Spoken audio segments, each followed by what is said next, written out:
3, 2, 1 and go!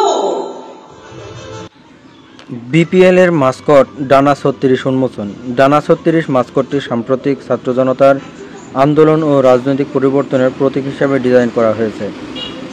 এটি বাংলাদেশের স্বাধীনতার চেতনা ও ক্রীড়ামোদীদের ঐক্যবদ্ধ প্রচেষ্টার প্রতীক হিসেবে চিত্রিত করা হয়েছে।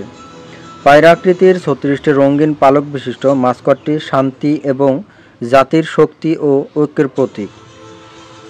জুলাই গণঅভ্যুত্থান পরবর্তী নতুন বাংলাদেশে বাংলাদেশ প্রিমিয়ার লিগের আসন্ন আসর নিয়ে মহাপরিকল্পনা সাজিয়েছে যুব ও ক্রীড়া মন্ত্রণালয় এবং বাংলাদেশ ক্রিকেট বোর্ড বিসিবি। এই উদ্যোগের অংশ হিসেবে রোববার রাজধানীর হোটেল ইন্টারকন্টিনেন্টাল তারুণ্যের উৎসব 2025 শীর্ষক জমকালো অনুষ্ঠানের আয়োজন করা হয়।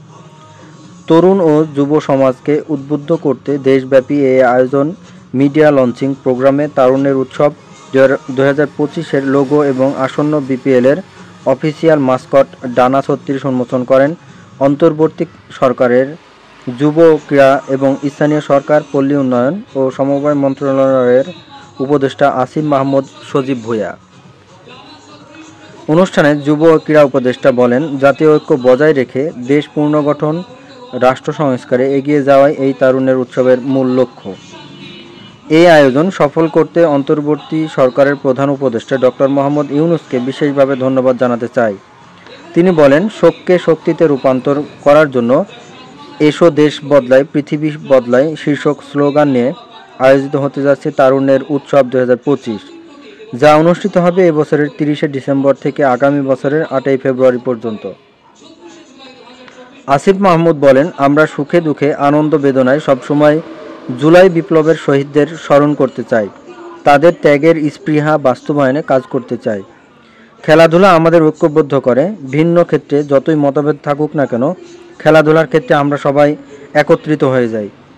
ডানা ৩৬ মাস্কটটি সাম্প্রতিক ছাত্র জনতার আন্দোলন ও রাজনৈতিক পরিবর্তনের প্রতীক হিসাবে ডিজাইন করা হয়েছে।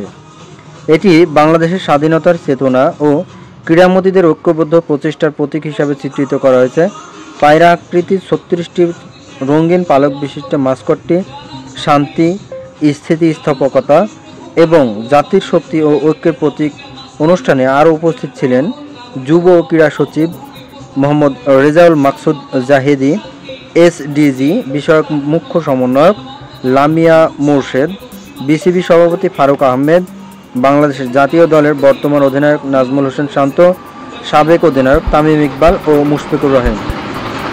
তাদের পাশাপাশি নারী ক্রিকেট দলের সদস্য এবং ফুটবল সহ অন্যান্য ক্রীড়া ফেডারেশনের কর্মকর্তারা ও খেলোয়াড়রা উপস্থিত ছিলেন।